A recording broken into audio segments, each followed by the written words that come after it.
कांग्रेस देश के अंदर व्यक्तिगत कानून लागू करके शरिया कानून लागू करना चाहती है। मुझे फ्रैंकली जात में इंटरेस्ट नहीं, मुझे इंटरेस्ट न्याय में है। 16 लाख करोड़ रुपए अभी तक ये उद्योगपतियों के माफ कर चुके हैं।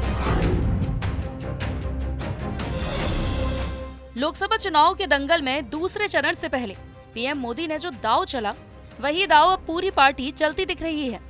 इसी तकरार में सीएम योगी ने तो तालिबान और शरिया वाला तड़का दे दिया।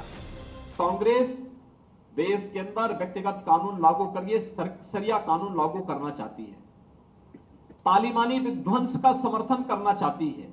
हम सब इस बात को जानते हैं कि कांग्रेस की मंशा हमेशा सत्ता एन प्रकारेण सत्ता प्राप्त करनी रही है। वे देश की कीमत पे सत्ता चाहते हैं। कांग्रेस जहां हर चुनावी मंच से जातीय जनगणना और आर्थिक असमानता को अपना अहम हथियार बना रही है, तो बीजेपी उसी को लेकर पलटवार कर रही है। राहुल गांधी ने एक बार फिर कहा कि केवल मुद्दा नहीं बल्कि मिशन है जातीय जनगणना।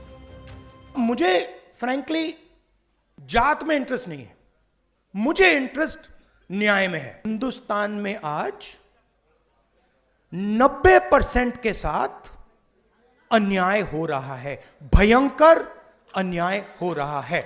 ये मेरे लिए अब राजनीतिक मुद्दा नहीं है, ये अब मेरा लाइफ का मिशन है। दरअसल पीएम मोदी के मुस्लिम मंगलसूत्र और संपत्ति वाले बयान के बाद कांग्रेस नेता सैम पित्रोदा के अमेरिका में संपत्ति बंटवारे वाले बयान ने भी इस आग में घी का काम कर दिया। बीजेपी को फिर बैठे बिठाए और मुद्दा मिल गया। अब बीजेपी कह रही है कि यही इनका असली प्लान है। कांग्रेस पार्टी सैम पित्रोदा के बयान के बाद कंप्लीटली एक्सपोज हो गई।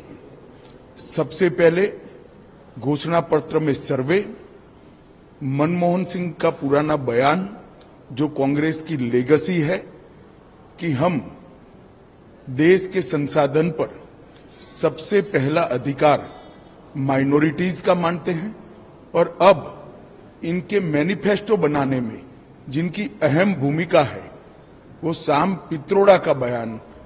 संपत्ति और मंगलसूत्र वाले बीजेपी के जाल में उलझी कांग्रेस भी इसे किसी भी हाल में कुतरने की कोशिश में लगी है। इधर प्रियंका गांधी ने मंच और माइक संभाला तो मंगलसूत्र वाले मुद्दे पर जमकर पलटवार किया। कैसी बहकी बहकी बातें। पिछले 2 दिनों में अब ये शुरू हुआ है कि कांग्रेस पार्टी चाहती है कि आपके मंगलसूत्र और आपका सोना आपसे छीन ले। 70 सालों से ये देश स्वतंत्र है, 55 सालों के लिए कांग्रेस की सरकार रही है। किसी ने आपसे सोना छीना, आपके मंगलसूत्र छीने। इंदिरा गांधी ने अपना सोना, जब जंग हुई थी, अपना सोना देश को दिया। मेरी मां का मंगलसूत्र इस देश को कुर्बान हुआ है। और अगर मोदी जी मंगलसूत्र का महत्व समझते तो वो ऐसी अनैतिक बातें नहीं करते। वहीं इंडिया बनाम एनडीए के इस दंगल में कूदे सपा अध्यक्ष अखिलेश यादव का तंज ये कि क्या हुआ तुम्हारा वादा। वहीं डिंपल यादव ने भी कर दिया तंज। ये लंबी लंबी बात करने वालों ने हर वर्ग के लोगों को धोखा दिया। इनकी हर बात झूठ निकली, इनका वादा झूठा निकला, और जो पैसा इन्होंने इकट्ठा किया था वो उद्योगपतियों का माफ किया है। 16 लाख करोड़ रुपए अभी तक ये उद्योगपतियों के माफ कर चुके हैं।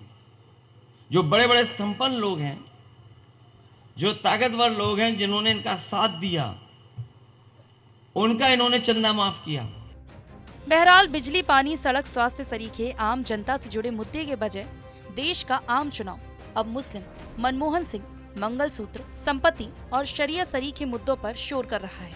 ऐसे में सवाल यही है कि दूसरे चरण में ये हाल तो क्या सियासत में आएगा अभी और उबाल।